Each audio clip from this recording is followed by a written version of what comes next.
उत्तराखंड से बड़ी खबर, जहां पर उत्तराखंड में धामी सरकार का एक्शन देखने को मिला है। रियासत में खत्म किया गया है मदरसा बोर्ड। अब माइनॉरिटी एजुकेशन अथॉरिटी तैयार करेगी सिलेबस। अथॉरिटी के 11 अरकान में से सिर्फ 2 मुस्लिम मदरसों पर धामी सरकार का बड़ा फैसला। मदरसों के लिए अब नई अथॉरिटी माइनॉरिटी एजुकेशन अथॉरिटी तश्कील दी गई है।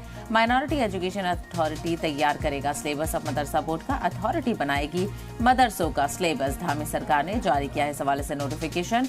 सुरजीत सिंह नई अथॉरिटी के सदर बनाए गए हैं, तो वहीं अथॉरिटी के 11 अरकान में से सिर्फ 2 मुस्लिम ही हैं।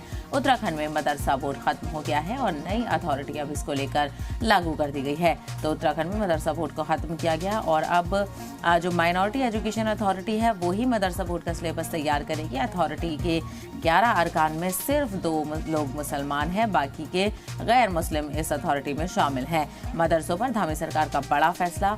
मदरसों के लिए अब नई अथॉरिटी बनाई गई है और मदरसा बोर्ड को खत्म कर दिया गया है। रियासत में माइनॉरिटी एजुकेशन अथॉरिटी तश्कील दी गई है, तो माइनॉरिटी एजुकेशन अथॉरिटी ही मदरसा बोर्ड की जो सिलेबस है उसको तैयार करेगा। यानी मदरसा बोर्ड खत्म करके अब माइनॉरिटी एजुकेशन अथॉरिटी बनाया गया है। माइनॉरिटी एजुकेशन अथॉरिटी ही मदरसा बोर्ड का मदरसों का सिलेबस तैयार करेगा और धामी सरकार ने इस हवाले से नोटिफिकेशन जारी कर दिया है। तो सुरजीत सिंह नई अथॉरिटी के सदर बनाए गए हैं।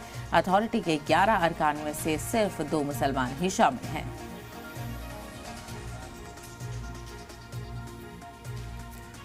तो उत्तराखंड से बड़ी खबर, उत्तराखंड में धामी सरकार का बड़ा फैसला।